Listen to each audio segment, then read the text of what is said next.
갑자기 한밤중에 자다가 일어나더니 얼굴을 긁어 피투성이가 된다거나 그런 여러 가지 그런 주제에 대해서 잠과 관련돼서 나오는 것이 있는데, 실제로 그 남자 배우가 앓고 있는 병이 꿈 수면 행동 장애입니다. 안녕하세요. 삼성 브레인 신경과 이영구입니다. 지금까지 수면 시리즈를 쭉 하고 있는데, 이번에는 렘 수면 행동 장애에 대해서 말씀드려보도록 하겠습니다. 최근에 잠이라는 영화가 개봉이 됐어요. 그 잠의 내용이 보면 남자 주인공이 갑자기 한밤중에 자다가 일어나더니 얼굴을 긁어 피투성이가 된다거나, 그 다음에 베란다에서 꼭 이제 뛰어내리려는 그런 여러 가지 그런 주제에 대해서 잠과 관련돼서 나오는 것이 있는데, 실제로 그 남자 배우가 앓고 있는 병이 꿈 수면 행동 장애입니다. 이건 어떤 거냐면, 꿈에서 나타나는 여러 가지 이야기들을 실제로 행하는 거예요. 보통은 우리가 렘 수면이라면 근긴장도가 떨어져서 우리가 절대 움직임이라든지 어떤 소리도 내면 안 되는데, 그것들이 이제 조절되지 않고 꿈에서 나오는 여러 가지 그런 일들을 실제로 밖으로 우리가 표출하는 질환이라고 보면 될 것 같습니다. 꿈 수면 행동 장애는 꿈에 우리가 일어나는 여러 가지 것들을 조절하는 그런 수면의 그런 중요한 구조물이 있어요. 뇌관이란 부위가 있어요.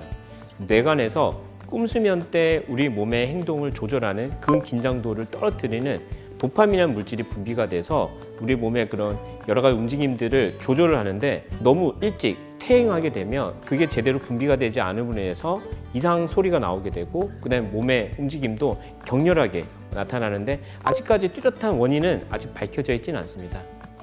꿈 수면 행동 장애의 증상은 굉장히 이제 괴이하게 나타날 수가 있어요. 그래서 보통 환자 본인 스스로 힘들어서 오는 경우도 있긴 하지만, 그렇지 않고 옆에 자고 있는 수면 파트너를 통해서 오는 분들이 많습니다. 그리고 소리를 지른다거나, 그리고 옆에 사람을 때린다거나, 그리고 침대에서 떨어지는 일도 생깁니다. 그리고 뭐 뛰어내리는 경우도 있고요.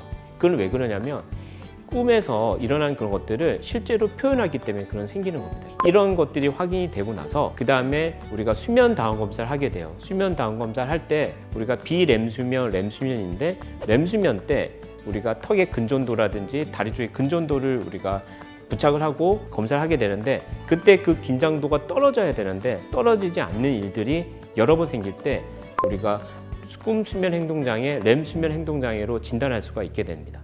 잠꼬대 목류병과는 조금 틀립니다. 그 두 가지의 그런 증상 질환은 주로 청소년기 우리가 커가는 그런 아이들한테 많이 나타나요. 그는 왜 그러냐면, 수면의 구조가 완전하지 않을 때 생깁니다.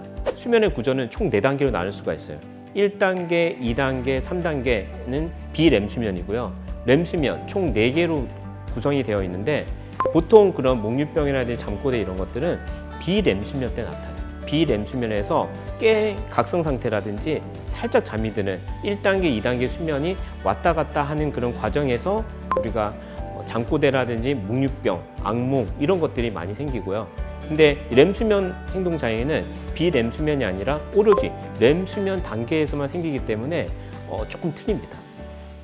렘 수면 행동 장애는 기본적으로 뇌관, 우리가 렘 수면을 조절하는 기능 자체가 뇌의 이제 중심부에 있는데, 그게 일찍 퇴행이 돼서 생기는 거기 때문에 완치는 힘듭니다. 하지만 이 행동을 조절하기 위한 약이 있어요. 그래서 약물 치료로 리보트릴과 멜라토닌 그런 제자를 통해서 행동을 조절할 수가 있고요. 그 다음 비약물 치료, 왜냐하면 환자는 자꾸 떨어지고 다치기 때문에 그 주변 수면 환경을 안전하게 만들어주면 됩니다. 침대에 있게 되면 낮은 침대를 쓴다거나 매트리스에 잔다거나, 그 다음에 가드를 세워서 환자가 떨어지는 것들을 예방할 수가 있게 돼요. 그래서 그런 것들을 통해 가지고 우리가 렘 수면 행동 장애를 우리가 조절할 수 있게 됩니다. 오늘은 렘 수면 행동 장애에 대해서 말씀을 드렸습니다. 실제로 이제 나이가 어느 정도 있으신 분들이 심한 잠꼬대라든지 그런 것들을 호소하는 분들이 굉장히 많으세요. 대부분은 렘 수면 행동 장애인 경우가 굉장히 많거든요. 이게 본인의 문제가 아니라 옆에 사람들을 다치게 할 수가 있고, 그리고 본인도 우리가 다칠 수가 있는 부분이기 때문에 이거를 가만히 방치하게 되면 생각보다 다른 여러 가지 골절이라든지 그런 낙상으로 해서 위험해질 수 있어요. 그래서 이런 증상과 이런 문제들이 있다 하면 수면 전문의 삼성 브레인 신경과에 오시면 제가 그거에 대해서 정확하게 진단도 내려드리고 치료도 해드리겠습니다. 네, 이상 삼성 브레인 신경과 이영구입니다. 감사합니다.